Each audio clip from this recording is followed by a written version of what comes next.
منحوس سایہ احسن کی زندگی عام لوگوں کی طرح تھی، لیکن پھر ایک دن سب کچھ بدل گیا۔ اس پر کالا جادو کر دیا گیا اور اس کے بعد اس کی زندگی ایک بھیانک خواب بن گئی۔ یہ سب نیند کے غائب ہونے سے شروع ہوا۔ جب بھی وہ لیٹتا اسے محسوس ہوتا کہ پیٹ کا کھانا واپس اس کے منہ میں آ رہا ہے۔ اس کے جسم کی ساری طاقت ختم ہو چکی تھی۔ اس کے بازو اور ٹانگیں بے جان ہو گئے تھے۔ سڑک پر چلنا مشکل ہو گیا، جیسے اس کے جسم پر کوئی بھاری بوجھ ہو۔ اس کے سینے میں پانی بھرنے کا احساس ہوتا۔ پانی پینا ایک اذیت بن گیا۔ کچھ راتیں وہ بغیر پانی پیے سو جاتا اور کبھی کبھار صرف ایک آدھو قطرے پانی پیتا، کیونکہ اسے لگتا تھا کہ زیادہ پانی پینے سے وہ دم گھٹ کر مر جائے گا۔ پورا گلاس پانی پینا ناممکن ہو چکا تھا۔ ایک رات جب وہ سونے کی کوشش کر رہا تھا، ایک سایہدار مخلوق اس کے کمرے میں نمودار ہوئی۔ یہ کالے جادو کا بنایا ہوا ایک دیو تھا۔ اس نے احسن کو بستر سے گھسیٹ کر باتھ روم میں لے گیا۔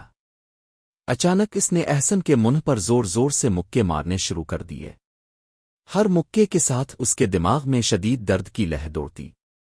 وہ زمین پر گر گیا مگر دیو کی مار سے بچ نہ سکا۔ اس رات کے بعد 3 دن تک وہ سو نہ سکا۔ جب بھی وہ آنکھیں بند کرتا، خوفناک مناظر اس کے سامنے آ جاتے۔ وہ سیاہ ریچھ اور خونخوار کتے دیکھتا جو اس کا پیچھا کر رہے ہوتے۔ کبھی وہ قبرستان میں بھٹک رہا ہوتا، جہاں مردہ لوگ اسے آوازیں دے رہے ہوتے، اسے گھور رہے ہوتے۔ احسن کا عذاب حد سے بڑھ چکا تھا۔ ایک دن وہ گھر کی چھت پر گیا اور نیچے جھانکنے لگا۔ ایک ہی خیال تھا، اس نے اپنے ہی ہاتھوں سے اپنا گلا دبانے کی کوشش کی، مگر کوئی نادیدہ طاقت اسے روک دیتی۔ وہ زمین پر گر کر بے بسی میں رونے لگا۔ اس نے کئی بار خودکشی کی کوشش کی۔ اس نے تیزاب پینے کی کوشش کی مگر کامیاب نہ ہو سکا۔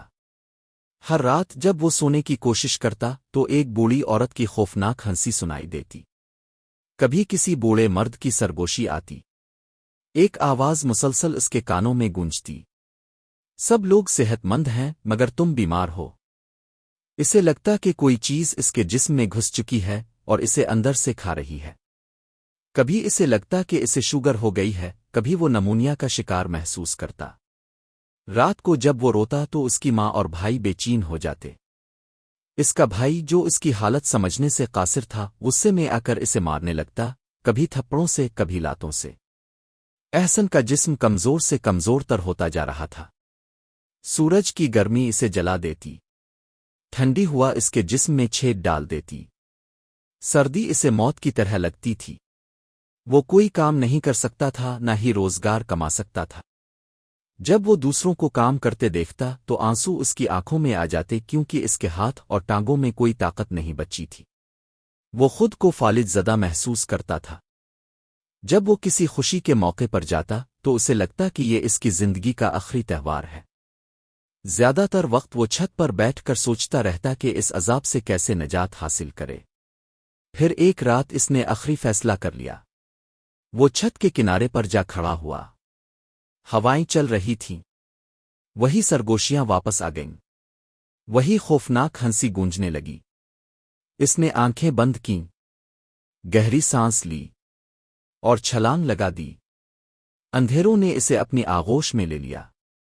اس کی اذیت ختم ہو چکی تھی۔